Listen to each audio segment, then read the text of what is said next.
Hey guys, Plain and Simple Man here, and today I want to talk about Microsoft and their appearance at Gamescom 2015. Well, right off the bat guys, when Phil Spencer came out to talk, I noticed when they showed the Xbox console behind him on the monitor, there was no Kinect to be found. It was just a controller and the console.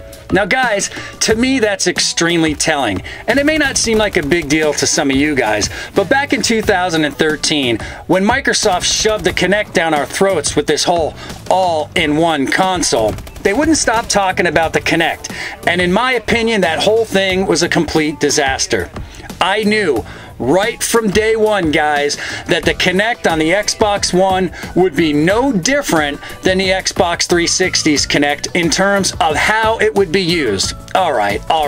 So there's voice commands along with a few other things, but it's basically redundant considering I've got a working controller right in my hand, and I can perform all of the things that I could do with the Kinect.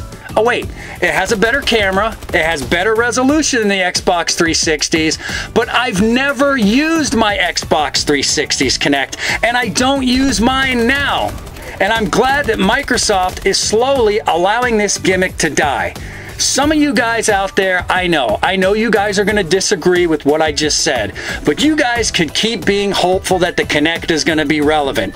To me, the Kinect is simply an overpriced webcam, and that is it. Thank Phil Spencer for the slow, timely death of the Kinect. And you know what, guys? I will. Thanks, Phil. That rhymed. Okay, on to some games, guys. So they started talking about some of the exclusives that they're going to be releasing in 2016. And I gotta be honest with you guys, the games looked really good. Games like Quantum Break, Recore, Gears of War 4, Scalebound, and Crackdown, just to name a few, are coming, so next year's lineup is going to be very good. But guys, let's not forget about Halo at the end of this year. Now this game is going to be really good, and I believe it's going to set the bar.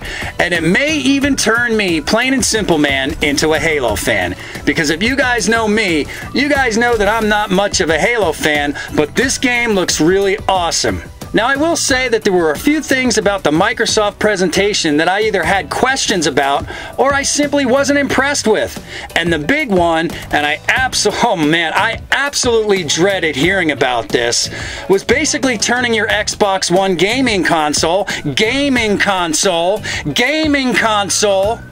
into a DVR to record your favorite television shows.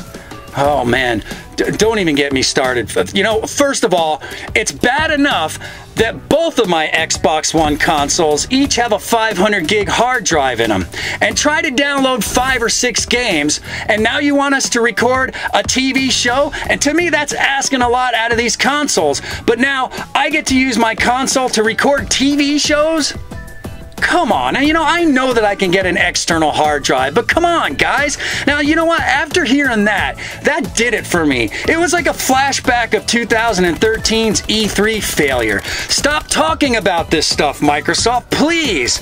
People can buy a DVR for less than $100 at Best Buy. Let's make your gaming console, the Xbox One, a gaming console, and forget about all of the other garbage. This all-in-one thing should have passed you guys by in 2013. Now that's my opinion, guys. That's my opinion. The Xbox One made mistakes in the past, and that's why they're losing now to PlayStation 4 and Sony, and they're trying to play catch up. And although, guys, yes, they are making strides, and Phil Spencer's at the helm, and they have made recent changes, and it's been great since he's been in charge, but I don't want to see Microsoft go back to any of the useless garbage that got him into trouble to begin with. You know, the Kinect, voice commands, TV integration, and now the DVR?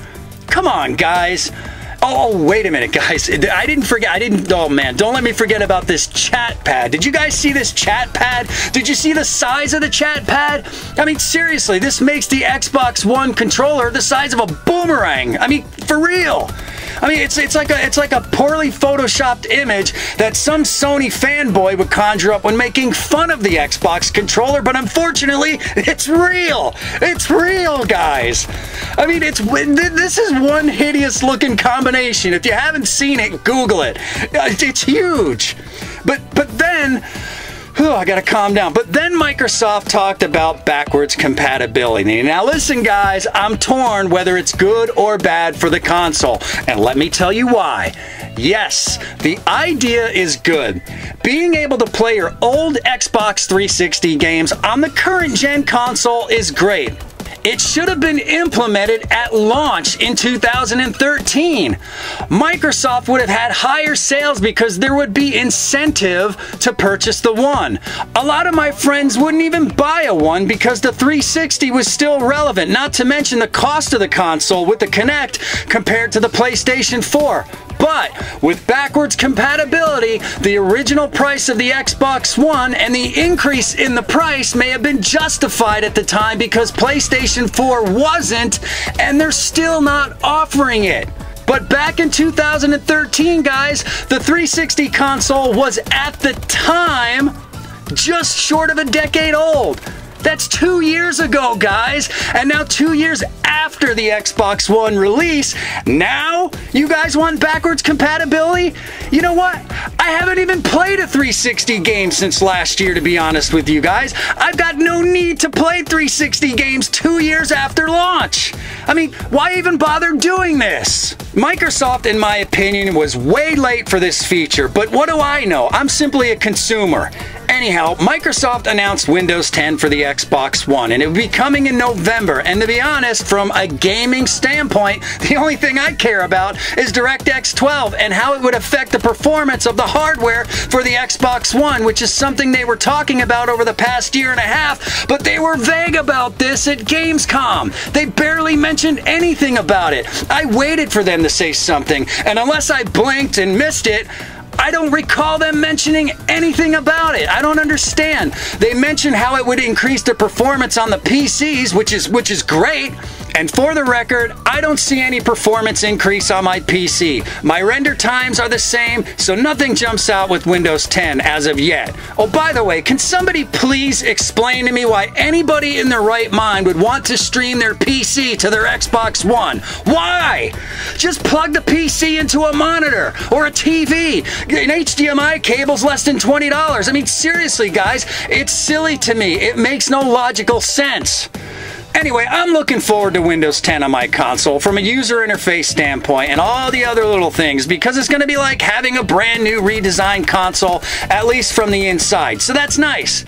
But I'm disappointed not to hear anything more specific regarding the Xbox One and DirectX 12. Now, what I will say is even though I criticized Microsoft today, I do think that the Xbox One is heading in the right direction with their late 2015 and 2016 gaming lineup and the changes that are going to be made to their operating system to some extent as well.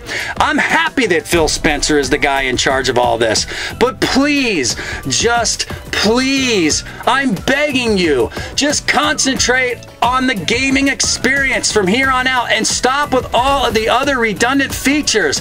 And then I think the Xbox One will have a really, really bright future. Guys, please tell me what you guys think in the comment section down below. Did I go a little psycho? Was I a little too hard on Microsoft? Or was I completely honest in telling exactly how it is? Let me know in the comment section down below. Remember to like, subscribe, comment. I'm Plain and Simple Man, and I'm out of here.